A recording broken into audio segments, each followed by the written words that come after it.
Artificial intelligence is everywhere today. From self-driving cars to voice assistants, from medical research to ChatGPT, AI is transforming the world. And at the center of this revolution is one company, Nvidia. But how did a small graphics card maker from the 1990s end up powering nearly every major AI breakthrough?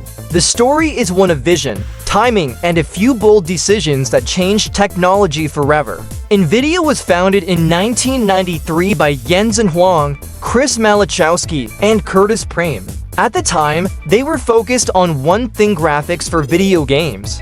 Back then, the PC gaming world was exploding, and the demand for better, faster, more realistic graphics was growing fast. In 1999, Nvidia released the GeForce 256, which they called the world's first GPU, short for graphics processing unit.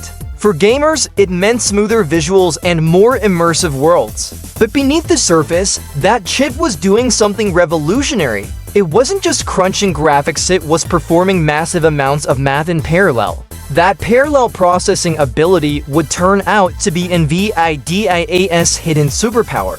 Because while most people saw GPUs as tools for better gaming, researchers realized they could be used for scientific computing. Instead of running one calculation at a time, GPUs could handle thousands at once.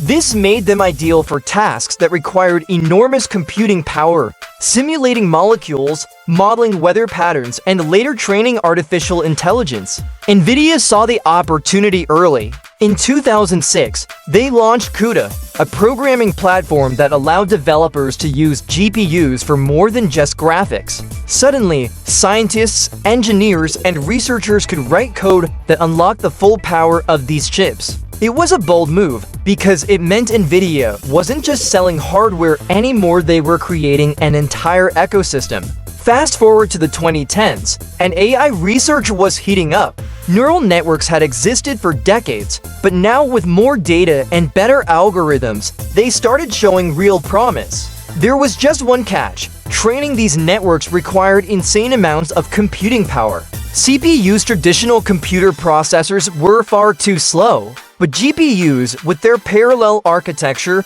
were perfect for the job. With CUDA already in place, Nvidia became the natural choice for AI researchers. Suddenly, image recognition, speech recognition, and natural language processing models were all being trained on Nvidia GPUs. A process that used to take years could now be done in weeks or even days. This is where Nvidia began its transformation.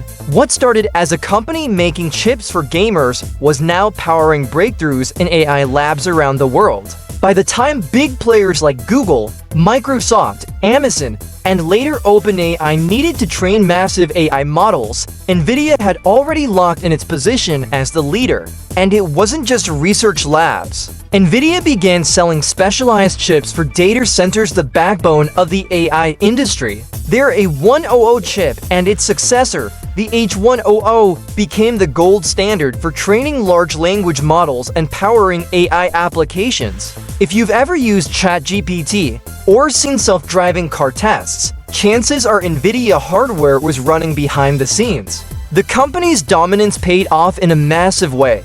By 2023, Nvidia's market value had crossed $1 trillion, putting it among the most valuable companies in the world. For context, this was a company that, just a decade earlier, was mostly known to gamers. But why hasn't anyone else caught up? After all, companies like AMD and Intel also make powerful chips. The answer comes down to three things: ecosystem, innovation, and strategy. First, Nvidia has a massive head start with CUDA. Developers have been writing code for CUDA for nearly 2 decades, which makes switching to another system difficult. It's a lock-in effect that competitors can't easily break. Second, Nvidia never stops innovating. Their GPUs get faster and more efficient with every generation, often leaping ahead of the competition. By the time rivals catch up, Nvidia is already announcing its next big chip. And third, Nvidia doesn't just sell hardware. They sell the entire stack. hardware, software, tools, and even cloud-based AI services. That makes them not just a chip company, but a full AI platform. Looking ahead, Nvidia is positioning itself for even bigger things. They're building AI supercomputers that nations and corporations will rely on. They're supplying chips for self-driving cars, robotics, healthcare, and even digital twins virtual models of real-world systems. Jensen Huang, Nvidia's co-founder and CEO, has called this the next industrial revolution, and his company is making sure it's leading the way. So how did Nvidia take over the AI market? It started with a chip built for video games. It grew with a programming platform that unlocked hidden potential, and it exploded when AI researchers realized those same gaming GPUs were the perfect engines for deep learning. From there, Nvidia rode the wave, innovated faster than anyone else, and turned itself into the backbone of the AI industry. Today, whether it's the phone in your pocket, the chatbot on your screen, or the self-driving car of the future, chances are Nvidia is powering it. What began as a company for gamers has become the company driving the AI revolution. Do you think Nvidia will stay on top forever, or will a new competitor rise to challenge them? Let me know in the comments, and don't forget to like, subscribe, and ring the bell for more stories about how technology is shaping our world.